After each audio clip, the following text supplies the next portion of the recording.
What is the weakest link for both teams in your mind? Eagles pass defense, I think, is their biggest weakness. So that number, their number is 29. They're 29th in the NFL in pass defense. Do you think they've given up the second most passing touchdowns this year? Who's the weakness in that pass D?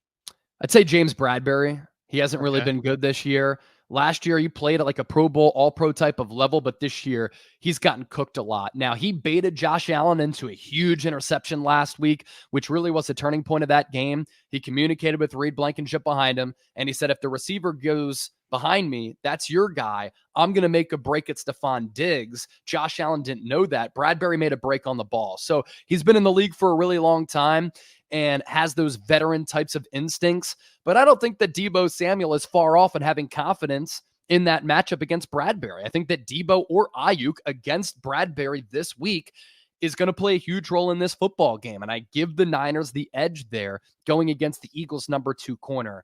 And then on top of the pass defense, it's just the Eagles' inability at linebacker to cover the pass. I broke the numbers down a little bit earlier. Yeah. That sides with San Francisco given the personnel packages. So Eagles passing defense with linebacker and corner number 2. Bradley Roby at this point is now their slot corner. And he's not the player that he once was. And there's a reason why he didn't get picked up until in season. For the Niners, I think their biggest weakness, right guard, right tackle, especially with Hassan Reddick going up against Colton McKivitz. And I can guarantee you all throughout this week, Reddick has been salivating over that matchup. Now, the Niners have only given up 1 sack over the last 3 games. That's great. But Brock Purdy, I think Kev, your son, put this number out, week 6 through 12. I think he has the lowest percentage of throws from a clean pocket in the NFL. So while the Niners aren't giving up a lot of sacks, Brock Purdy has had a muddy pocket to throw from, and Philadelphia is 11th in sacks, and they're really good at finishing games late with sacks at critical times.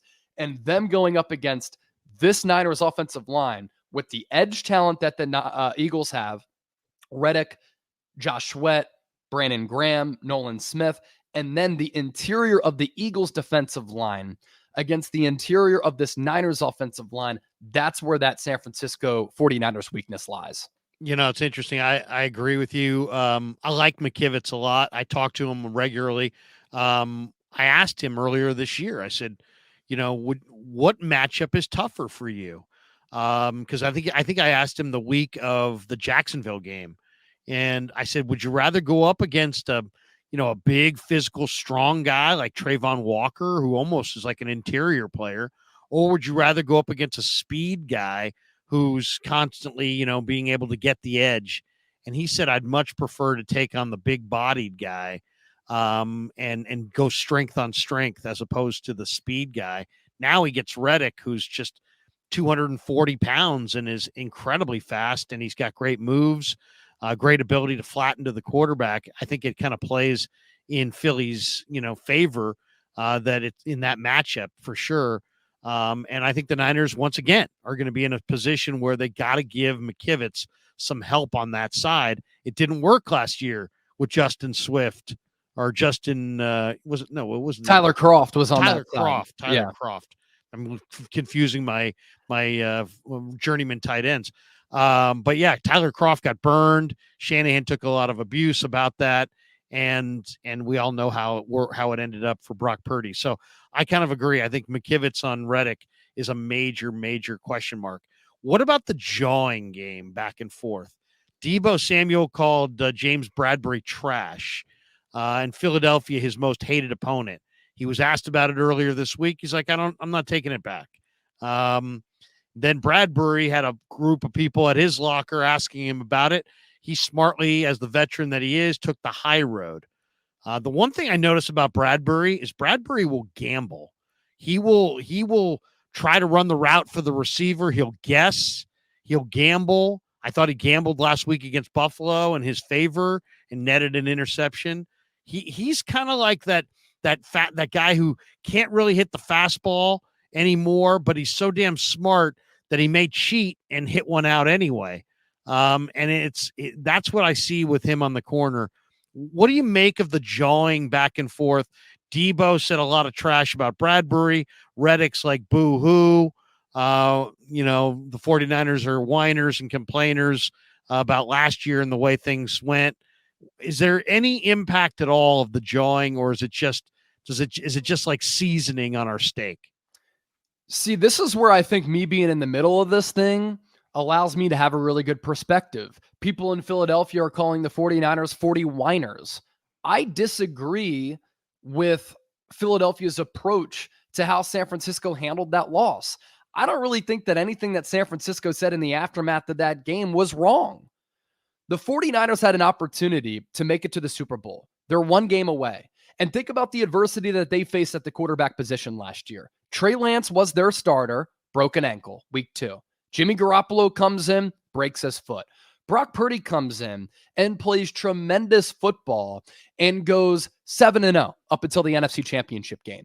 He gets hurt and knocked out of that game. Josh Johnson then comes in the NFC Championship game, knocked out with a concussion. Christian McCaffrey has to come onto the field and play quarterback for the right to go to the Super Bowl. That game was close at halftime. A lot of people forget about that. And the Niners just kind of ran out of steam because they didn't have a quarterback in that second half. If you're a Niner player, can you imagine the human element of this? Shoot, we're one game away. We feel as though we match up really well against Philadelphia, and Christian McCaffrey is our quarterback. So I can understand where San Francisco is coming. And I thought that going into that game, it had everything that we wanted as a football fan, and we were robbed of a potentially great NFC Championship game. So what the Niners said, I thought was justified. And I thought that Philadelphia, the Eagles, as well as the city, got a little bit sensitive to it. Now, the Eagles fans were sensitive to it because of the lead up to what everybody said prior to that game. You only played the Giants and the injured Niners to make it to the Super Bowl. You're not legit. They should have beaten the Kansas City Chiefs and Patrick Mahomes. So it's almost like they had a scab wound and it was reopened by what some of the Niners said. I love the jawing back and forth. I think that this rivalry is great theater. And I'm hoping that in this game, we're going to be able to see a terrific matchup between the two best teams in the NFL that are the most talented, they're very well coached, and they're so deep. Just look at a list of the players that we're going to see this week. Trent Williams, Fred Warner, Christian McCaffrey, Nick Bosa, George Kittle, Deebo Samuel, Brandon Ayuk, Chase Young, Dre Greenlaw, Brock Purdy, and kickers and punters for people too, Mitch Wishnowsky. How many of those guys are future Hall of Famers? Multiple. And how many are all pro caliber guys? Multiple. On Philadelphia's side, Jason Kelsey, Lane Johnson, Jalen Hurts, A.J. Brown, Devontae Smith, Jordan Mailata, Hassan Reddick, Fletcher Cox, Darius Slay, Jake Elliott, and Kevin Byard. Like, this matchup is terrific. And I think both of these teams know how much this game means. Both squads are trying to play it down. There is so many implications in this game in the NFC playoff picture. Who gets the number one seed and home field advantage? And the trash talk, I thought, from the Niners was completely justified. I talked to Christian McCaffrey at the Super Bowl. I could tell. He's like, man, we could have been here.